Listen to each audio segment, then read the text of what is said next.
নমস্কার। আজ পূর্বস্থলীতে সর্বভারতীয় তৃণমূল কংগ্রেসের হয়ে আমার প্রথম জনসভা, আর সেই জনসভাতে অনেক আশা আকাঙ্ক্ষা নিয়ে এসেছি যে একটা নারী হিসাবে আপনাদের আশীর্বাদ পাবো বলে। আজকে আমি সত্যি একাকী, বড্ড একাকী। কেন জানেন? কারণ শুধু একটা নারী হিসাবে সম্মান পাবো বলে, একটা নারী হিসাবে অনেক মেয়েদের আগামী দিনের চলার পথের আদর্শ হব বলে, যে নারীটার লড়াই দেখে ছোট থেকে বড় হয়েছি, যে নারীটার শুধু চিরজীবন এটাই ছোট থেকে শুনে এসেছি যে মমতাদি রক্ত দিয়ে আজকে এই জায়গাটায় এসেছেন, সেই 16 বছর বয়স থেকে আজকে ওনার 66 বছর বয়স, দীর্ঘ 50 বছর উনি একটা বস্তি থেকে, কালীঘাটের একটা টালির চালা থেকে আজকে উনি রাজ সিংহাসনে পৌঁছেছেন। সত্যি এটা একটা নারী হিসেবে আমাকে সব সময় নাড়িয়ে যেত। হয়তো মাঝে কিছুদিন একটা দূরত্ব এসেছিল, সেটা মা মেয়ের সংসারে হয়েই থাকে। আপনারা জানেন, আমাদের যেমন ঘরে মা বাবার সাথে সন্তান হিসেবে লড়াই হয়, অনেক সময় কথা কাটাকাটি হয়, সেরকম আমার সাথেও হয়েছিল। তার জন্য দূরত্ব এসেছিল, মনের দূরত্ব হয়তো কোথাও এসেছিল। কিন্তু আজ যখন আমি সন্তান হিসাবে বুঝলাম যে আমার মায়ের কাছে যেমন মান অভিমান সব কিছু ত্যাগ করে ফিরে গেলে মা আবার জড়িয়ে ধরে, সেরকম রাজনীতিতে মমতা বন্দ্যোপাধ্যায় মায়ের জায়গায়। তো সেই মায়ের কাছে যদি আমি বিশ্বাস করে সম্মান পাবার আশায় মায়ের দরজায় যেয়ে দাঁড়াই, মা কিন্তু নিশ্চিত তার সন্তানকে ফেরাবে না এবং বুকে জড়িয়ে ধরবে। আর সেই আশা নিয়ে যে দলটা ছেড়ে এসেছি, বিশ্বাস করুন সেই দলে নারীদের কোনো সম্মান নেই। এবং আমার মতন একটি তপশিলি সম্প্রদায়ের, একটি পিছড়ে বর্গ সম্প্রদায়ের মেয়ে, একটি শিডিউল কাস্ট সম্প্রদায়ের মেয়ে হয়ে আমি কিন্তু কোনো রকম সম্মান পাইনি। তার মানে এটা নয় কিন্তু যে কোনো পদ পাইনি বলে বা পদের লালসায় আমি বিজেপি ছেড়ে তৃণমূলে এসেছি। মতাদর্শের অভাব হচ্ছিল, সেই কারণে যেখানে মনে হচ্ছিল যে 2019 লোকসভা নির্বাচনে যে মানুষগুলোর করাপশনের বিরুদ্ধে, যে মানুষগুলোর বিরুদ্ধে লড়াই করেছিলাম এবং ভারতীয় জনতা পার্টির দুর্দিনে আমি কিন্তু এখনকার অনেক সুবিধাবাদী নেতা, ধান্দাবাজ, পাল্টিবাজ, চোর, দুর্নীতিগ্রস্ত, সারদা নারদার কেসে তারা আবদ্ধ জড়িত, তাদের মতো 10 বছর ধরে এই তৃণমূল কংগ্রেসকে ভোগ করে শুষে খেয়ে কিন্তু আমি দল ত্যাগ করিনি বন্ধু। মা বোনেদের বলতে চাই, একটা নারী হিসাবে আপনাদের সাহসে সাহস পেয়ে, আপনাদের সাহসের সাথে পাবো ভেবে আজকে কিন্তু এই একাকী নারীর লড়াই শুরু করেছি, জার্নি শুরু করেছি। আমি জানি আমার লড়াই অত্যন্ত কঠিন, কারণ আপনারা জানেন এই সমাজে মেয়েদের এখনো সিঁদুরের পরীক্ষা দিতে হয়। এই সমাজে আজও সীতারা কাঁদে, আজও এই কলি যুগে সীতারা সত্য যুগে কেঁদেছে, ত্রেতাতে কেঁদেছে, দাপরে কেঁদেছে, আর এই কলিযুগেও কোথাও সীতা হয়ে সুজাতাকেও কাঁদতে হচ্ছে। কেন জানেন? শুধু দল ত্যাগ করার অপরাধে। তাহলে ভাবুন তো, যেদিন আমার স্বামী দল ত্যাগ করেছিল সেদিন তো তাকে আমার মনে হয়নি স্ত্রী হিসাবে ডিভোর্স দেওয়া দরকার, তাহলে আমি কোনো অন্যায় অবিচারের শিকার হব না।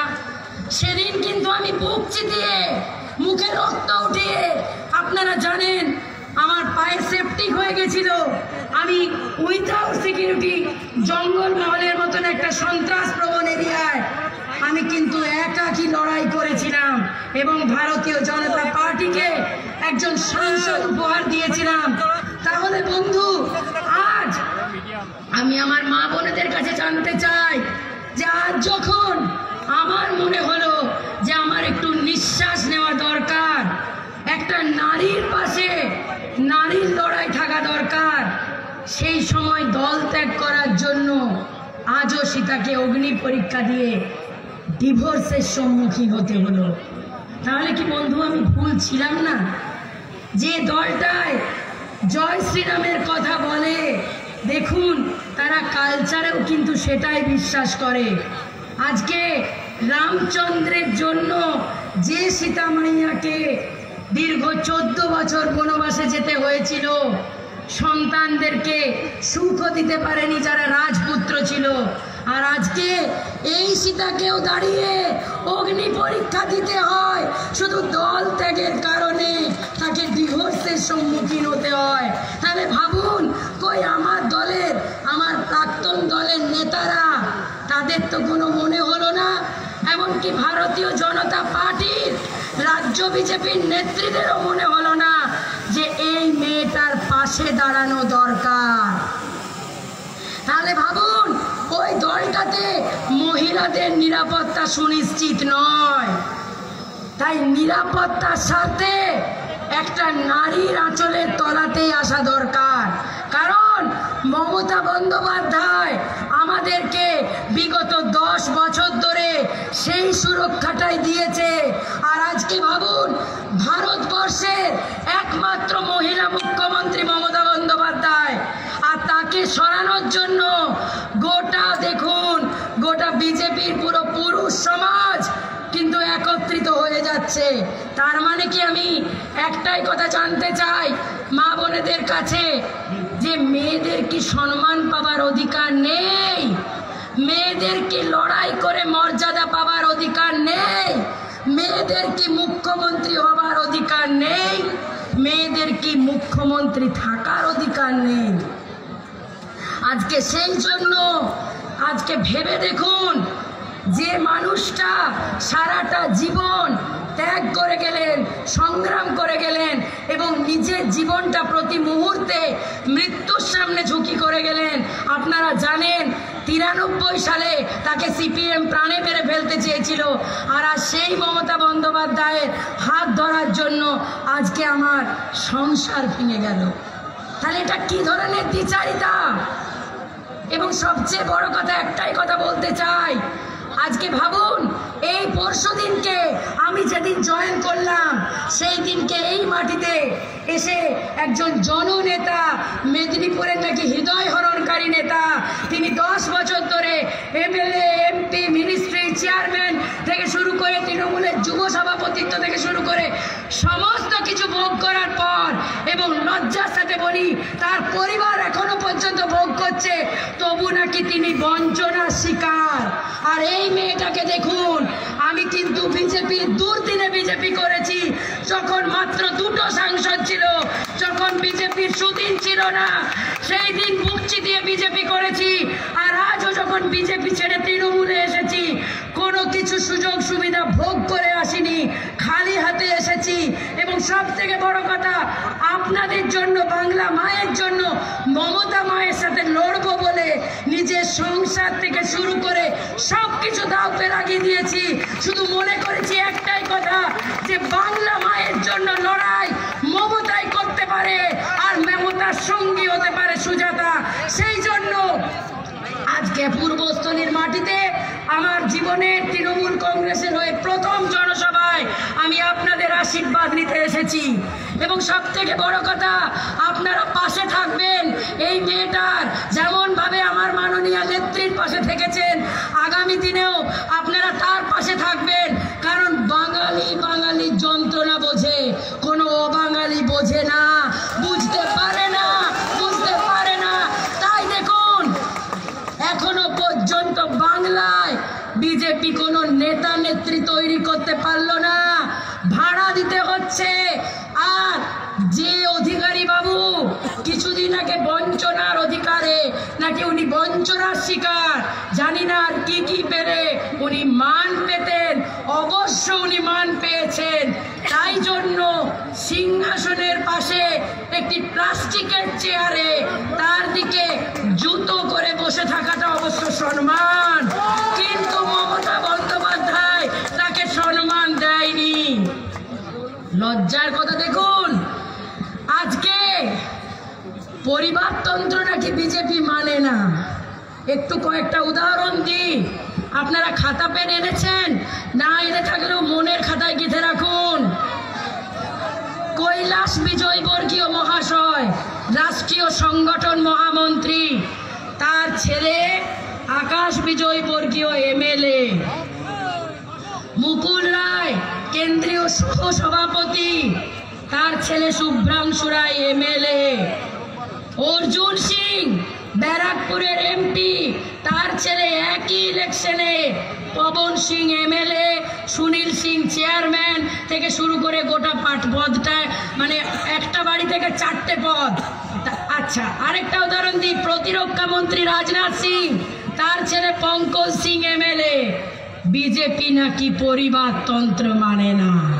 এগুলো কিসের উদাহরণ একটু জানতে চাই। তাহলে পিতা পুত্রের সম্পর্কে যদি ত্যায্য পিতা ত্যায্য পুত্রের মতন ঘটনা না ঘটে, তাহলে এটা কি ধরনের বিচার আমার সাথে মা বোনেরা, যেখানে আমি অন্য দল করার জন্য আমাকে ডিভোর্সের সম্মুখীন হতে হয়? এই জবাবটা আগামী দিন আমার মা বোনেরা দেবে বিজেপি সরকারে এলে, নইলে আপনারাও সুরক্ষিত নন। যে বিজেপি মুখে বলে 3 তালাক উঠিয়ে দিলাম এবং মুসলমান রমণীদের সম্মান ফিরিয়ে দিলাম, আর সেই দলেরই প্রতিনিধি ওপেন প্রেস বাইট করে তালাক দেয় তার স্ত্রীকে। কি কারণে? কোনো আর্থিক দুর্নীতি সারদা নারদার কারণে নয়, কোনো চারিত্রিক দুর্নীতির কারণে নয়, শুধু সম্মান পাবার জন্য, একটা নারীর হাত ধরার জন্য। যে নারীটার নাম মমতা বন্দ্যোপাধ্যায়, এবং যে মমতা বন্দ্যোপাধ্যায় আজ 50 বছর লড়াই করে চলেছে। আজকে শুনুন, আপনারা জানেন বিজেপি বলে চাওয়ালা প্রধানমন্ত্রী, নিশ্চয় তেমনি আপনারা জানেন এই মমতা বন্দ্যোপাধ্যায় একসময় দুধ বিক্রি করতেন।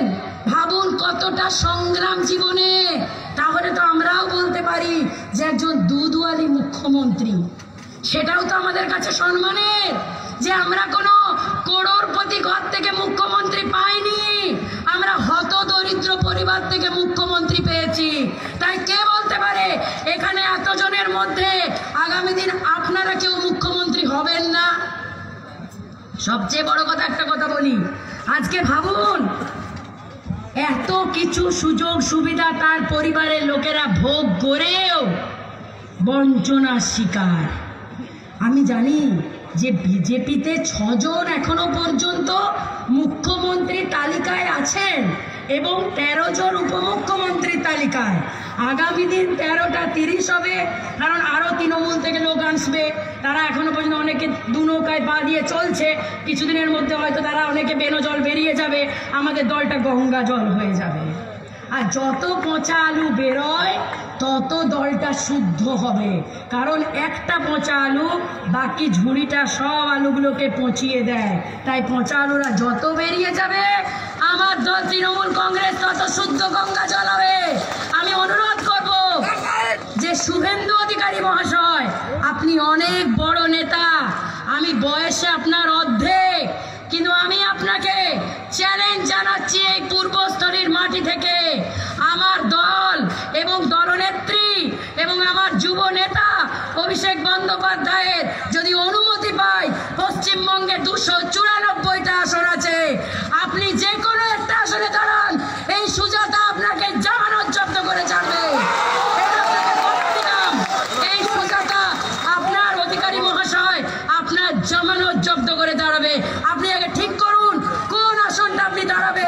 আর যদি না দাঁড়ান তাহলে বুঝবো ভয় পেয়ে গেলেন। তাহলে কিসের জন্য বিজেপিতে গেলেন? আর সবচেয়ে আরেকটা বড় কথা আপনাদেরকে জানাই, এই একটা রাজ্যে একজন মুখ্যমন্ত্রী হতে পারে, উপমুখ্যমন্ত্রী কালচারটা আমাদের রাজ্যে নেই।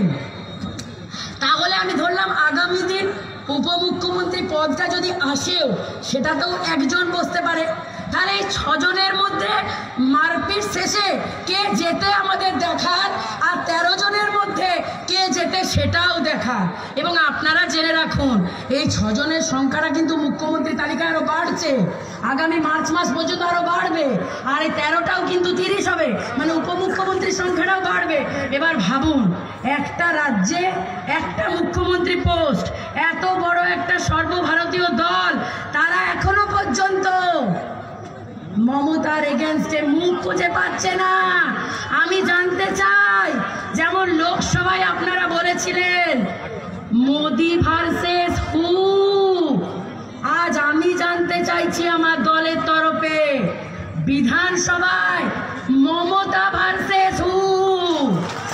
একটু নামটা জানান, যে মমতা বন্দ্যোপাধ্যায়ের এগেনস্টে আপনাদের ফেসকে, আপনাদের মুখ্যমন্ত্রী পদপ্রার্থীকে, সেখানে আপনাদের চেয়ার টানাটানি, দড়ি টানাটানি, মারামারি, লাঠালাঠি শেষ হওয়ার পর আমরা দেখতে চাই যে আগামী মার্চ মাসেও আপনারা প্রজেক্ট করেন কিনা। কারণ বাংলা কিন্তু অন্য রাজ্যের মতো চালাকিতে ভোলে না। সব থেকে শিক্ষিত রাজ্য, সব থেকে বেশি মনীষীর জন্ম হয়েছে এই বাংলার বুকে। সেখানে আমরা চাই আমাদের প্রিয় নেত্রীর এগেনস্টে বিজেপির ফেসকে দেখতে, নইলে তো বুঝবো যে ফেস অফ, মানে কোনো ফেসই নেই, শুধু মারামারি চলছে মুখ্যমন্ত্রী পদ নিয়ে। আর আরেকটা কথা, আজকে আপনারা সবাই জানতে চাইছেন যে এত লড়াকু নেত্রী যে বিজেপিতে ছিল, সে আজকে তৃণমূল কংগ্রেসে এলো কেন? এটাও আপনাদেরকে জানাবো বলে আজকে এখানে আসা। দেখুন, আমি সবসময় যেটা করেছি খুব ডেভোটেডলি করেছি, কোনোদিন অন্যায়ের সাথে আপোষ করিনি, কোনোদিন কোনো কিছু পাবার আশায় করিনি। যখন তৃণমূল কংগ্রেস ছেড়ে স্বামী যখন বিজেপিতে গেছিল, সেই দিনও কিন্তু একজন পতিব্রতা নারী হিসাবে, একজন সতী সাধ্বী নারী হিসাবে সমস্ত রকম অন্যায় অত্যাচার সহ্য করেও আমি কিন্তু তার পাশে দাঁড়িয়েছিলাম এবং কট্টর ভেবে বিজেপিকে সমর্থন করে গেছি, কিছু পাবার আশায় নয়। সেদিনও কিন্তু ভেবেছিলাম স্বামীর পাশে স্ত্রীর সুখে না থাকে দুঃখে দাঁড়ানোটাই হচ্ছে আসল প্রকৃত সতী নারীর কর্তব্য। আমি সেটাই করেছিলাম এবং ভারতীয় জনতা পার্টিটা 2 বছর ধরে খুব অন্তর থেকে করেছিলাম।